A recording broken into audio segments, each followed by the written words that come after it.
Yo, what's going on, people? It's your boy 592 coming at you today with a UFC Undisputed 3 video. I know, right? That's crazy, but this is an old video that I had on my channel actually, and I was like, I need something to talk about, something in the background to, you know, have just playing in the background to talk about, and I needed to be a long video. So here you go. This is really old. This is when I really didn't take the game serious, when I was enjoying it really. It's a match that I had with my friend actually on PlayStation 3. So you know, this is old, like for real. But enough of that. So enjoy. I hope you enjoy the video. I know I said a lot. God damn. Nah, I got to get back into this.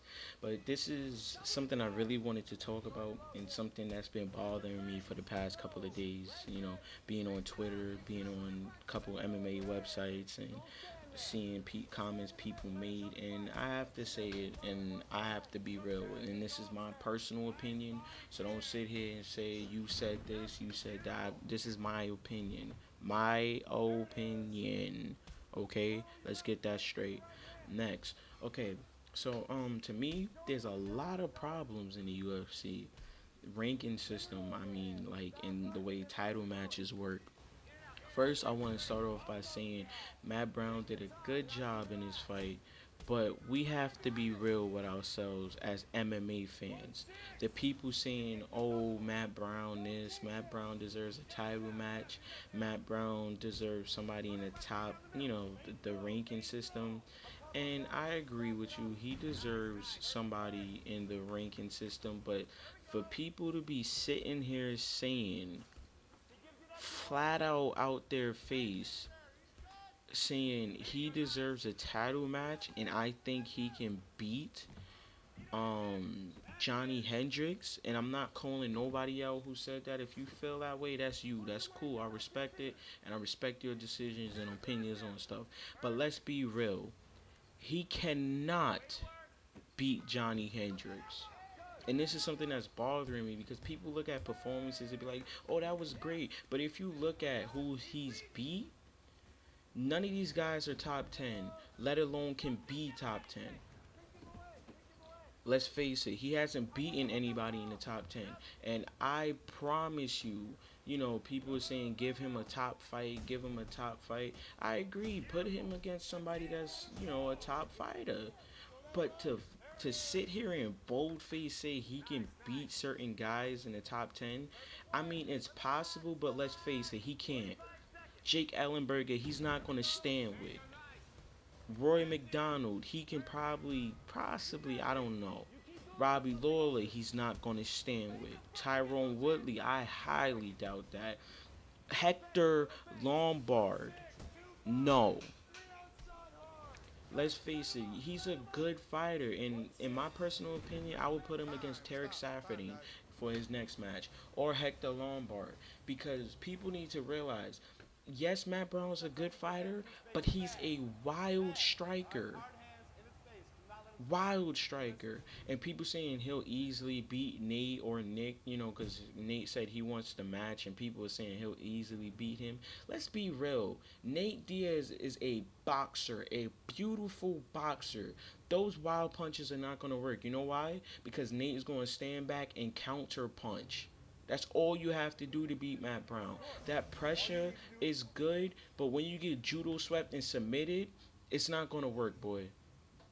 Let's look back on the match. Matt Brown was almost finished by a submission and body shots. That's all the Diaz brothers do. Body shots. He's not gonna beat them. Come on, man. And you look at someone like Hector Lombard. Hector Lombard has the power to counterpunch him and put him to sleep. People are saying Matt Brown is good. He has heart. What is heart when you're looking up at the ceiling lights? Come on, let's be real with ourselves as MMA fans. Also, I'm not going to touch on this subject too much, but that's just like saying he deserves a title shot. But I don't see how. He hasn't beaten anybody in the top 10. You give him somebody in the top 10, he has to finish them, and then we can talk about title shots. Yes, he's on a 7 fight win streaks, but apparently, according to the UFC, win streaks don't mean that much. In my personal opinion, if you're doing an entertaining win streak, then yeah, you'll get recognition. And this is also what I wanted to talk about, how messed up the title situations are. If you look back on somebody like John Fitch, he was on a 5 fight winning streak, right? I think he deserved the title match. What is because he wasn't, spectacular and didn't have the fans screaming and rallying. I honestly am upset about that. That it came from the best fighters fighting to win. To oh, you have to put on a great show to get a to get a title shot. Since when? MMA should be about who's the better fighter. If you get taken down and you can't get up and the guy lays on you for 3 rounds, that's you. Work on your wrestling. Work on getting up. To me, that's not fair that somebody like John Fitch, who was on a 5 fight winning streak, couldn't get a rematch at GSP, but people are screaming in outrage that Matt Brown deserves the title match. You see what I'm saying? And also, what's messed about the ranking system? If wow, look at that slam!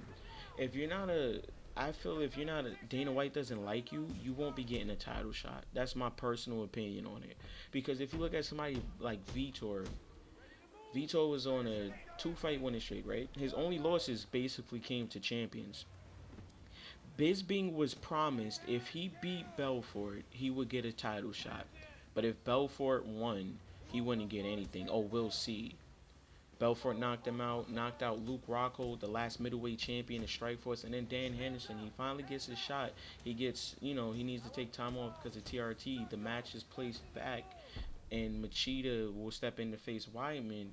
The Wyman gets injured, but Machida and Wyman fight gets pushed back. Why can't Vitor get his rematch? I mean, his match now. People are saying he has to see what he looks like off of TRT. We'll see that in the title match. If you look at it, there's nobody for him to beat. And don't sit here and say Jacare because Jacare hasn't done anything.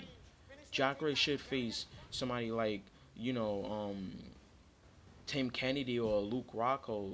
And then you look on the ranking system, Lyoto Machida is ranked number 2 over Belfort.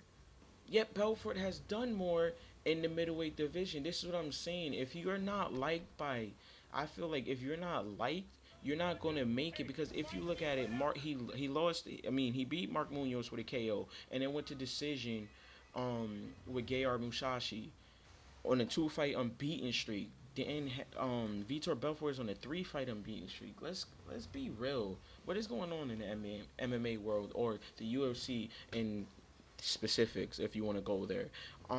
Another thing I want to say, I feel number 1 contenders should not fight unless it's for a title match. Because if you look at it, right?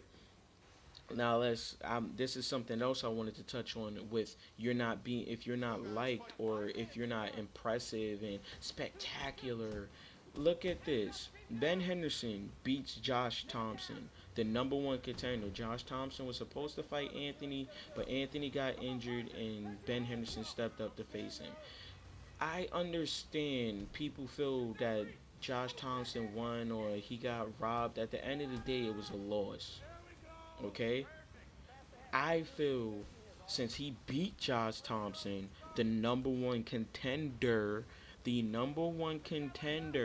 for the lightweight title, he should have got the shot. But then you look at somebody like Gilbert Melendez who goes to war with Diego Sanchez, someone who's not even relevant in the lightweight division, right? Diego Sanchez isn't even ranked in the lightweight division. Gilbert Melendez beats him, and now Gilbert gets a shot at Anthony. That doesn't make sense to me. And this is what I'm talking about, title matches. We have to be real with ourselves and step up and say, like, what? Gilbert Melendez beat somebody who's not ranked, But Ben Henderson beats the number one contender and doesn't get a title shot. And you know you're gonna have those dudes that say you just don't understand how it works. You don't understand anything. You're just somebody talking. If you look at it, I understand exactly what the hell is going on. It's all about putting on great shows and putting on spectacular shows for the fans. I understand that. But when did it stray away from just two of the best MMA fighters on the planet fighting it out to see who was the better person? That's my question. That's what bothers me. It went from, oh, you have to, you have to be a great fighter to win, to you have to put on fantastic shows to get a title shot. And to me that's just bull. If you can't handle a wrestler taking you down and ground and pounding you, then you need to work on your wrestling.